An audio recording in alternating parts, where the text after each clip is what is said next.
Graça e paz, família linda, pescadores de almas. Queridos, hoje vamos aí falar um pouquinho sobre uma história de reflexão, ok? Onde Deus quer falar com você, hoje de uma forma diferenciada, ok? Vamos lá? Bom, eu vou contar a história de um homem, de um pai muito rico, né? Um chefe de família. E ele leva seu filho de apenas 5 anos, único herdeiro da sua fortuna no futuro, para ver a diferença do que é ser pobre e do que é ser rico. Então ele vai para o interior, uma casa de uma família muito pobre. E lá eles passaram um dia e uma noite naquela fazenda, daquela família muito pobrezinha.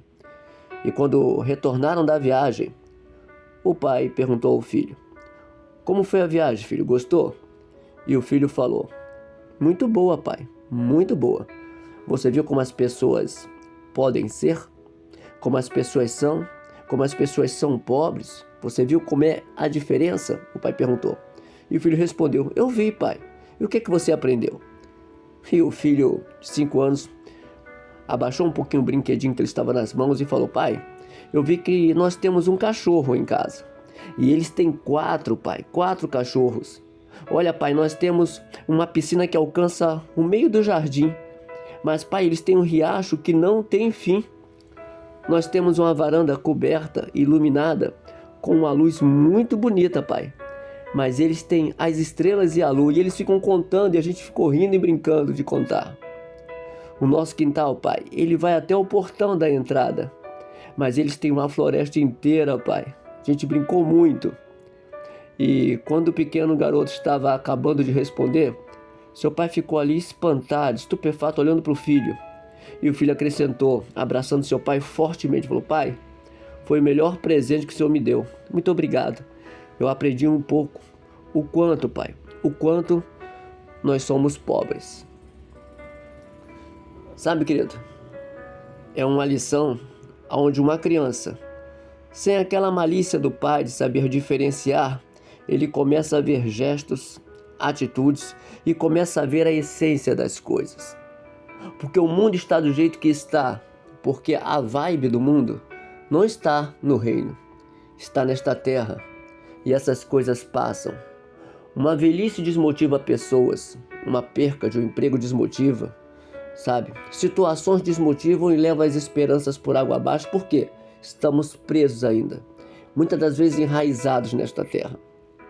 Mas Mateus capítulo 6, versículo 19, o próprio Jesus deixa para mim e para você uma palavra: "Não acumulem para vocês tesouros na terra, aonde a traça e a ferrugem destrói, e aonde os ladrões minam, roubam, furtam. Mas acumulem para vocês tesouros nos céus, aonde a traça e a ferrugem não destroem, e aonde os ladrões não arrombam nem furtam. Pois onde estiver o seu tesouro, ali também estará o seu coração." A pergunta é: qual é o seu tesouro? Ou melhor, aonde está seu coração? Ou então posso fazer outra pergunta: você é rico ou pobre? Porque se riqueza nesta terra fosse a essência, muitas pessoas não perderiam suas vidas. Muitas pessoas, entre aspas, famosos, né? Milhões de seguidores, param ruas para ver aquela pessoa apenas cantar ou passar por ali. Mas a alma daquela pessoa, como está? E é isso que é importante. É isso que é importante. E Jesus deixa claro: onde estiver o seu tesouro, ali também estará o seu coração. E para fechar a minha palavra, quando a gente vai para 1 Coríntios capítulo 15, versículo 19, o apóstolo Paulo ele é até mais duro, porque ele diz assim: "Amados, se esperamos em Deus somente nesta vida, se a nossa esperança em Cristo está apenas nas benéfices desta terra", olha o que ele diz: "somos os mais miseráveis de todos os homens." Sabe, querido, você pode hoje não ter um caviar, mas se você tem um pão com manteiga e uma criança sorrindo, lambuzando a boquinha de manteiga, dá um beijo nele agora, abraça.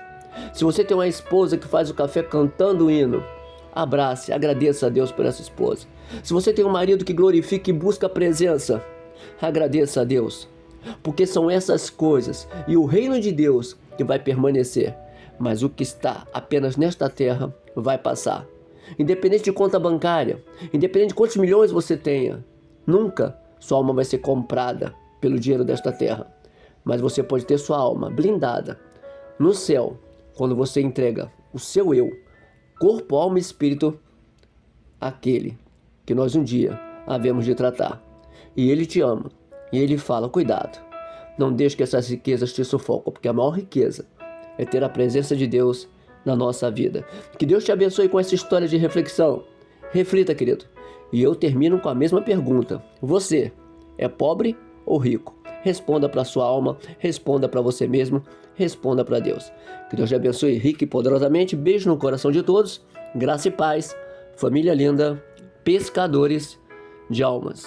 Glórias a Deus.